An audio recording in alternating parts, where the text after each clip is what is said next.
சென்னை கிண்டியில் உள்ள மக்கள் பவனில் தமிழ்நாட்டிற்கான பொறுப்பு ஆளுநராக ராஜேந்திர விஸ்வநாத் ஆர்லேக்கர் பதவியேற்கும் விழா நடைபெற்று வருகிறது. அந்த காட்சிகளை தற்போது பார்க்கலாம்.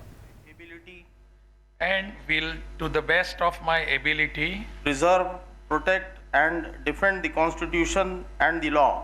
Preserve, protect and defend the Constitution and the law. And that I will devote myself.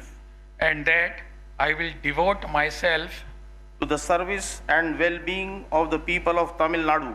To the service and well-being of the people of Tamil Nadu.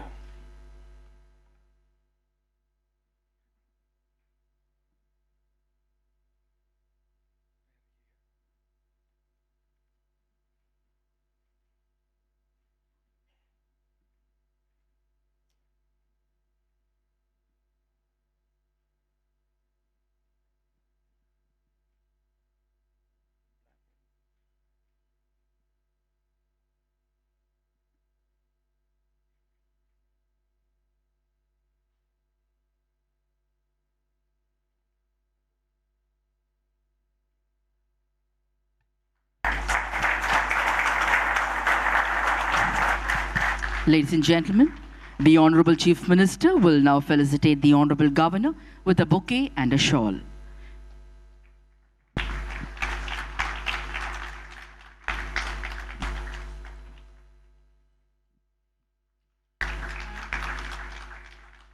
Thank you, sir.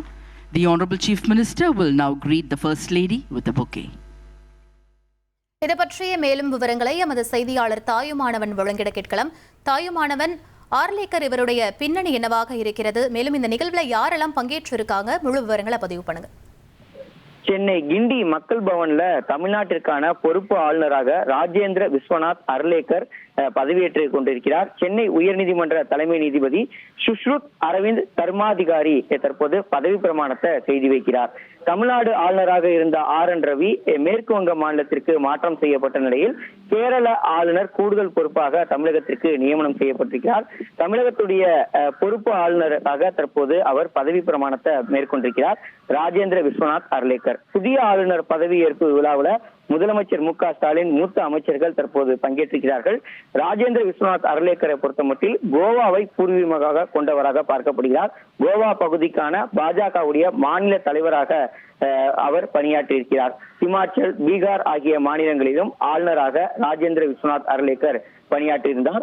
Goa சட்டப்பேரவை தலைவராக அர்லேக்கர் பணியாற்றிருந்த நிலையில் பல்கலை துணைவேந்தர் நியமனம் சட்ட முன்வடிவுகளுக்கான ஒப்புதல் வழங்குவதில் கேரள அரசுக்கும் ஆளுநர் அர்லேக்கருக்கும் இடையே தொடர்ந்து கருத்து வேறுபாடுகள் என்பது நிலவி வருகிறது.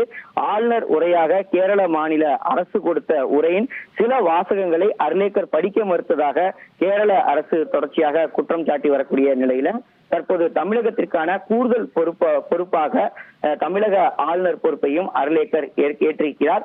ஏற்கனவே RN ரவி பதவி வகித்த நிலையில் RN ரவி மீதும் தமிழக அரசின் சார்பில் பல்வேறு குற்றச்சாட்டுகள் என்பது முன்வைக்கப்பட்டிருந்தது. குறிப்பாக தமிழக அரசு வழங்கியிருந்த ஆளுநர் உரையை ஆளுநர் RN ரவி திருத்தி பல்வேறு மாறுதல்களை செய்து படித்ததாக ஒரு குற்றச்சாட்டு என்பது முன்வைக்கப்பட்டிருந்தது. இப்படிப்பட்ட நிலையில ஆளுநர் RN ரவி மேற்கு வங்கத்திற்கு மாற்றப்பட்டிருக்கக்கூடிய நிலையில் தற்போது அர்லேக்கர் தமிழகத்திற்கான பொறுப்பு ஆளுநராக நியமிக்கப்பட்டிருப்பது குறிப்பிடத்தக்கதாக பார்க்கப்படுகிறது. விவரங்களுக்கு நன்றி தாயுமானவன். 1,27,00,000 மனங்களை வென்ற தந்தி டிவி யூடியூப் சேனல். தவிர்க்க முடியாத தம்ப்நெயில்ஸ், கலக்கலான கான்டென்ட்ஸ். நீங்களும் இந்த குடும்பத்தில் இணைய இப்பவே சப்ஸ்கிரைப் பண்ணுங்க. அசுரபலம் கொண்ட எங்கள் டிஜிட்டல் கரங்களில் உங்கள் விளம்பரங்களை சேர்க்க வாட்ஸ்அப் பண்ணுங்க. 8939888838.